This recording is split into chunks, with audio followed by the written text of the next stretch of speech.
These days, it can be hard to trust the media. What's true, what's fake, and who is behind the message? I'm a freelance journalist and videographer who has spent years studying the media. Now I'm taking a look at what local, regional, and national news stories mean to us here in North Central Washington.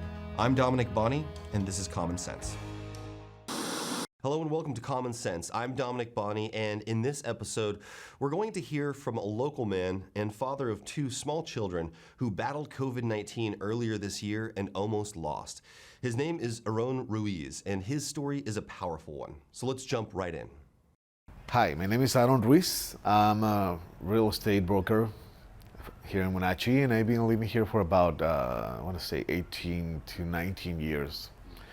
I have a family, my wife, a 10-year-old and a 5-year-old. And most of my family lives here in the Valley. This has become our home. And I'm here not to tell you what to do, but to share what happened to me and what I went through with COVID after thinking that not in a million years, we would be living something like this. Yeah. And when did you catch COVID? So we got COVID on the first week of August. I want to say between the last week of July and the first week of August. My wife got sick, the kids, they got better after 2 days. Some other part of the family, my father and mother-in-law, they spent 3 weeks recovering. But I started feeling sick about 3 days after my wife and my kids recovered. And I started feeling all these chills, fevers. At a certain point after 4 days, my wife had to put me into this cold tubs in order for me to get the temperature down. Wow. The fever. And on the weekend, on Sunday, prior to this, we were monitoring my oxygen, and to be honest with you, we are a family that are very focused on our diet, a healthy diet, organic, vitamins, everything that can help our bodies. So while I was going through this, I thought, what, this is just a bad cold, and I'm gonna get through this. So I kept on fighting this. It was already the 6th day, I believe. So we went to bed on Sunday. I couldn't sleep most of the night. I believe it was 4:30 a.m. I woke up and I felt so tired. I had a high fever. My wife was right next to me, taking care of me. And she checked my oxygen. The oxygen was the low 60s. Whoa. That's when I could barely walk to the bathroom, and she called my mom to take care of the kids, and she took me to the hospital right away. Yeah. So just from getting out of the car, taking some steps to getting there was a nightmare. So as soon as I was admitted, they helped me with oxygen, antivirals, steroids. They helped me to feel some relief right away, which was very important to me. I felt that I could breathe again, I spent almost 2 weeks there, but I guess what I want to share with you is that the reason I tell you I would never think that I would be going through something like this is because it was so bad that I had to be connected to these high pressure machines, for oxygen that were almost at their maximum. So by the 5th day, my wife got a call. Basically, Dr. Johnson told her that I was not gonna make it. Things were not looking good, and there was no progress with my lungs getting better. Yikes. So those were rough days. And on the sixth day, I got a call from the priest, Argemiro, from Holy Apostles at Iswanachi, and he gave me a call. He basically told me, look, Aaron, we're all praying for you here. I need you to stay strong, in a state of mind that is positive, that is going to help your body, and make sure that you focus on that. And to tell you the truth, I was kind of lost those 5 days. I don't know how to put it, but just by staying in that bed and feeling how I was feeling, it almost felt like an eternity each day, you know, feeling all that, and trying to find some positive side or some strength. And fortunately for me, that call really woke me up, and I did as much as I could, because my biggest motivation was to get back to my wife and my kids. And also I had my mom, my sister, my family there all the time. And that's really important. So for someone going through this, family is everything, you know? And after that day, I really started doing all the exercises that I was asked to, eating even if I didn't have a appetite or the sense of taste, and drinking lots of water. So I did everything I could to change this around. During this time, my wife got and my family got different calls saying that, you know, if I made it, I would be living with oxygen for the rest of my life, because that's how bad it was. You know, my lungs were just so full of this stuff that it was just really hard. The doctors were doing everything they could, you know. So I believe by the 12th day, you know, by the 11th day, they started reducing the oxygen. I started walking. And since then, within 3 days, everything was shifted. And I was able to basically change all, to change the, how can you say it? Sorry. Like trajectory or course? Yeah, and what they said. I was able to change what they told me or what they told my family. Anyways, on those last 3 days, I was able to get better every time. It's kind of hard for me to remember the level of oxygen, but I was going from 8 liters to 6 liters to 4 liters, you know, and that was showing progress with me. And I remember the day that I was told that I was gonna be let go with the oxygen. We just couldn't believe it, you know. In that period,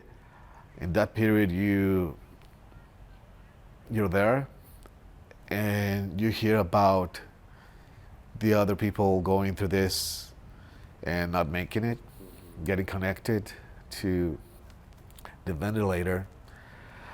So it's just a lot going on with your family, with the nurses and doctors and respiratory specialists.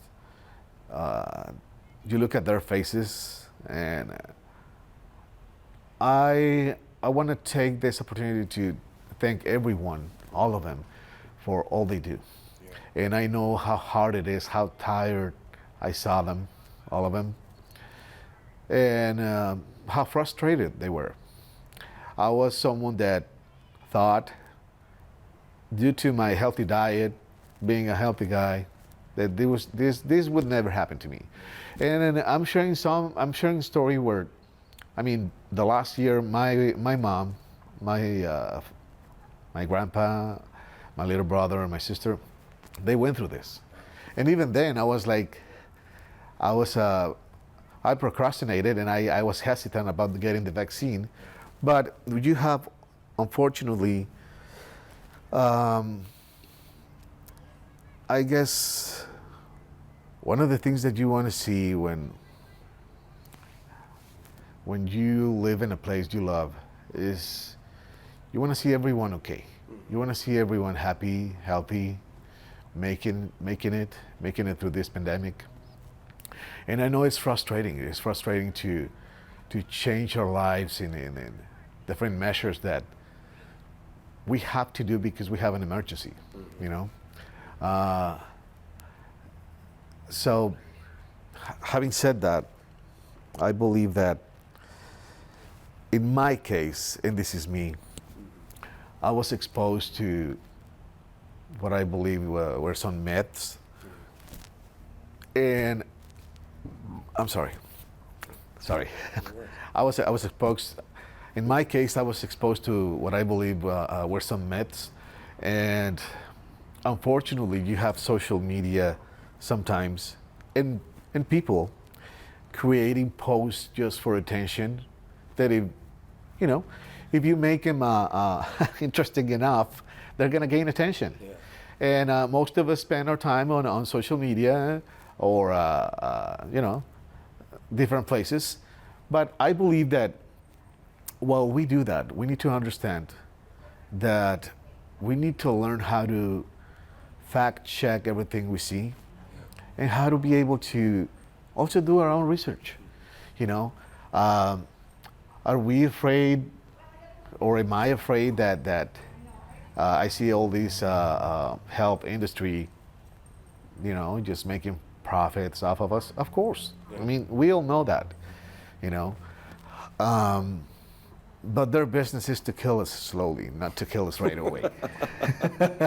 Yeah, and what's interesting is that I spoke with Dr. Mark Johnson about this specific thing, and I asked him, how much money do you guys make off of vaccines?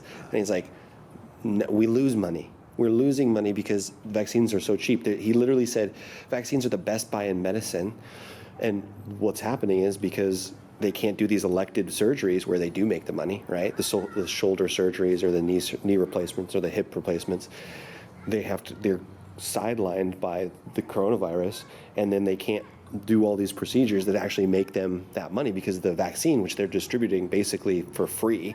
I mean, they're paying for the people to put the shots in the arms, but the vaccine is free, Exactly. So it's not a huge moneymaker for them, yeah, but there's a huge myth there. And I guess what I'm trying to say is that, we live in a system where these corporations and all of them live off of us. Mm-hmm. They, in a way, they need us. Yeah. We cannot go away. Exactly. Yeah. So we need to find a way to understand, okay, where is this virus coming from? How long has the scientists been knowing about this, studying about this? I had the opportunity to read and learn and research about all this while I was at the hospital, because I already shared this with you. I got there unvaccinated, and once I had the opportunity, I could understand, and I asked my wife and my family to understand the facts and make our decision. So the right decision for us was to get the vaccine. Stay tuned to hear the rest of Aaron's story after the break. 911, what is the address of your emergency? Yes, it's me. It's my husband. I think there's something the matter with him. It was a feeling that I'll never forget, like being able to meet them and know that he survived. Okay, tell me what's happening. Is he conscious? No, he's not. Okay, take a deep breath for me. I'm getting you help. Rivercom means to me that I still have my husband here with me. They're the ones that guided me through saving his life.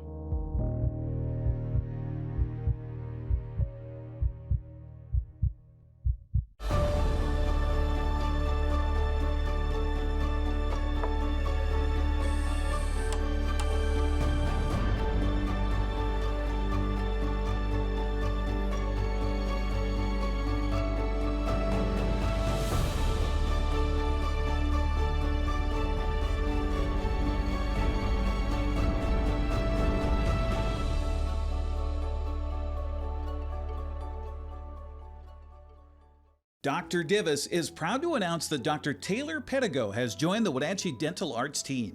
After much research, Dr. Pedigo chose Wenatchee Dental Arts as the place to practice and Wenatchee as the place to live. Dr. Pedigo is an honors graduate of the UCLA School of Dentistry and has made our valley his home. Wenatchee Dental Arts offers complete comprehensive dentistry from routine teeth cleaning to sedation dentistry. Wenatchee Dental Arts now offering 2 dentists to serve all your dental needs. Call for your appointment today. I'm here at the Discovery Center at Rocky Reach Dam, where there's a ton of cool stuff to do. You can learn how the dam harnesses the power of the Columbia, walk inside a Native American Tule Lodge, and steer clear of disaster on the Rock Island Rapids. You can check out the new fish viewing space and even stare a salmon right in the eye. Explore all this and more at Chelan County PUD's brand new Discovery Center at Rocky Reach Dam, now open year-round.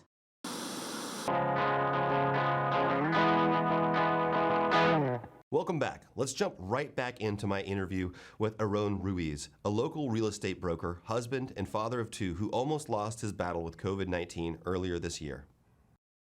I already shared this with you. I got there unvaccinated, you know, and once I had the opportunity, I could understand, and I asked my wife and my family to understand the facts and make our decision. So the right decision for us was to get the vaccine. And that's what I asked my family. And I guess basically, you know, what you do is you try to protect those you love. You try to keep certain stuffs like politics and some other stuff, which, you know, I'll repeat, even in my family, I have some people that think different, and I respect that. And it's like someone said to me, whatever you decide that is the right thing for you, I respect that. But because I love my family, I really asked them, and they understood right away to get vaccinated, and we all did. If I can tell you something I don't know, compare this that happened to me, it's like a Russian roulette. Right. You know? One of those is gonna get you. Yeah. One of those got me. Yeah. I could not be here. I should not be here. On my first appointment with the doctor, with another doctor, he told me at the hospital that he looked at the studies, my x-rays, and he said, anyone that got there the way I got there should not be here anymore, you know? Yeah. So this is something that, I mean, I believe that God has all to do with it, but through all the people that made this possible, doctor, nurses, medicine, things that we have available in this great country. And I want to take this opportunity because I made a promise to them that I would at least share my story, you know, what I went through. And for me, personally, like I said, I believe I made a mistake. I should have gotten vaccinated before, which we didn't. And I believe that one of the biggest problems we have right now is this misinformation, which we need to at least look at 2 sides and then, you know, make a decision, whatever that is, in any topic, not just listen to it's just like when we're part of a certain family or of a certain group, and, you know, someone is gossiping about something over here, and you take that as the whole truth. Yeah. And then you have all these conflicts and problems around it happening, right? Yeah. So I believe that we need to be more careful in it. We need to defend ourselves, our family, and make sure that the ones we love are protected, by our right decisions. Yeah, not just getting the vaccine to protect our loved ones, but also realizing the effect that misinformation has on our society. And it's not just the health thing. I mean, misinformation has affected us just going back 10 years. I mean, think of all the different things that have happened in our society, in part or even largely because of pure fabrication. Yes. Yes. Pure fabrication. You know, Dominic, when social media started and Facebook started, by the second year, I just had this hunch that they would find a way to manipulate us with certain things on how to make us feel and how to make us react, you know. And I believe certain people found the formula, you know. This is not about white and black, Republican or Democrat. You and me, we want to see everyone succeed. We want to see everyone healthy. We want to see our community thrive, you know. And we hope to see less division in the coming years. Yeah, I think it has to start with the local, right? We have to remember, I don't hate my neighbor, right? I love my neighbor. Yep. My neighbor might have different opinions than me, but that's okay. Exactly. You know, exactly. That's completely okay. I still love my neighbor. I still love the guy across the street. The problem is the social media thrives on our division, right? So the way they keep us online is by making us extremely something, extremely mad, extremely happy, extremely whatever, sad. And it keeps us coming back to re-up that, to hit that button, that dopamine button in our brain. It's an inherently addictive algorithm. Yes. You know? And so, yeah, that's why we get these extremes. You have these extreme left people, you have these extreme right people. Where have all the moderates gone? You know? Where are the people who say, well, like you're saying, basically look at both sides, weigh the options, and make your decision. That's a pretty moderate thing to say, but because of social media, I think it's created extremes, you know, and people aren't. We don't function as a society very well when we're constantly bouncing between two extremes. Exactly. You know. So, is there anything else that you think the community should know about your story, or anything else you'd like to say about this? The only thing I would like to say is that, you know, I was someone that we've seen a lot of things come and go with all these type of diseases, and it is hard to digest so much stuff or information you and I are exposed to. But if we make an effort at least to try to understand the whole instead of just a little part that we just heard, I think that we can base our decisions or whatever we do in a more, I guess, in the right direction, you know? What's gonna be right for you, for your family, for me. I ignore this, and I put my my life through hell, my family, and we'll live something that in a million years we thought we would be living. You know, this is something that is very aggressive. This is something that takes you apart in a million pieces, and you feel like you're not gonna get back together from this, you know?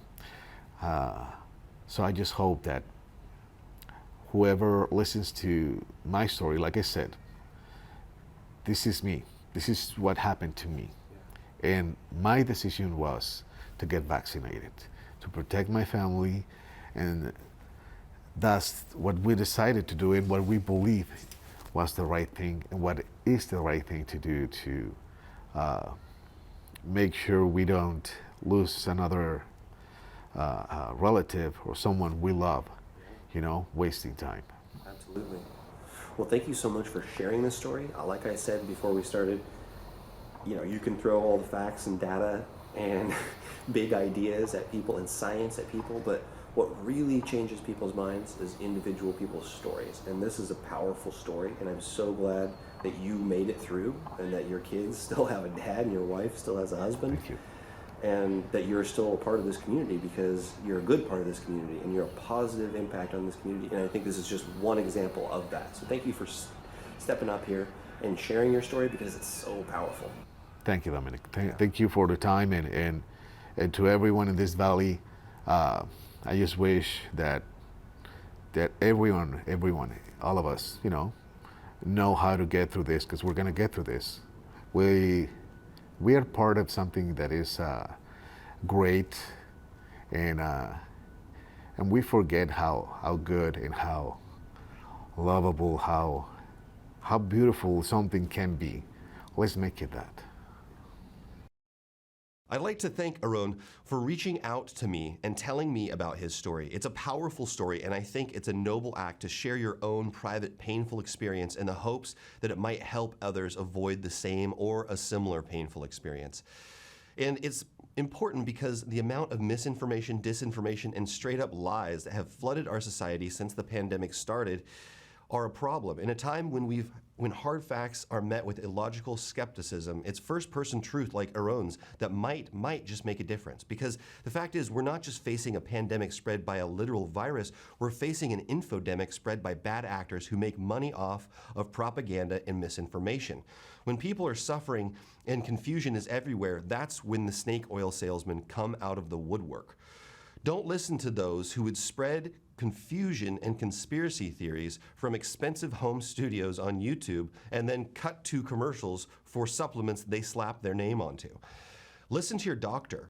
Listen to the actual experts, and listen to this father and husband who could be your neighbor, coworker, and friend who is telling you why he regrets not getting vaccinated before he got COVID-19.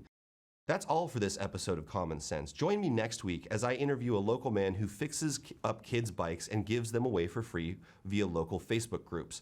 It's just one story of folks in our community seeing a need and doing good deeds. I'm Dominick Bonny, and that's next time on Common Sense.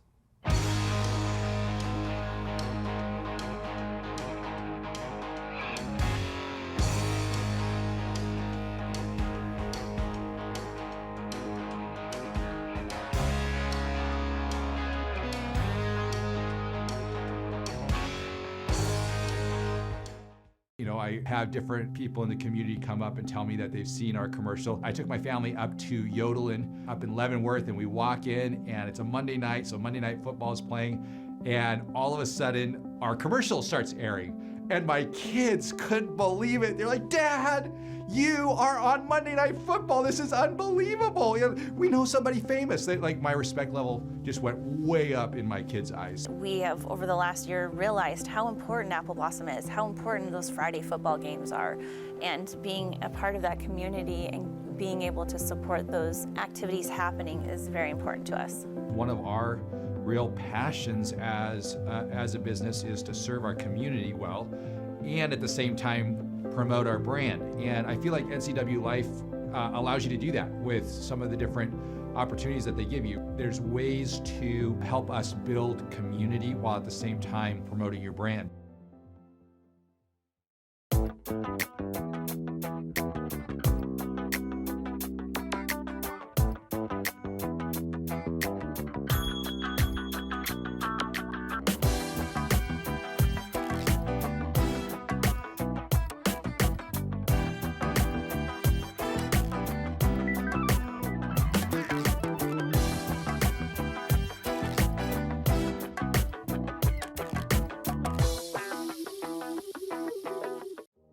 ColorFX has moved their shop to a larger location to expand their services, including adding in a state-of-the-art large format printer. They got it. You need banners? They got them. You need vinyl decals for your cars, trucks, vans, or trailers in just about any size? Yeah, they got it. ColorFX has also been providing fun swag and clothing for local churches and high schools around our valley for decades. Support your local print shop. Call ColorFX in Cashmere today. Who are you talking to? I told you, knock it off! End the cycle. Call SAGE, Safety, Advocacy, Growth, and Empowerment. Get private, anonymous counseling. Learn how SAGE can help you. Receive legal assistance and protection. SAGE also offers a safe place for you and your children. Of course, a hug from Hank always helps. SAGE can help you move on with your life. Call SAGE today. Hi there, it's Les Schwab Tires, reminding you that changing seasons can mean changing road conditions. Introducing the brand new Backcountry AT2 for a quieter ride with improved performance in wet conditions. Because when it comes to keeping your family safe, the right tires help you feel prepared for anything. Seriously, anything. Now save up to $130 when you buy Quad-Track tires with financing. Les Schwab Tires, doing the right thing since 1952.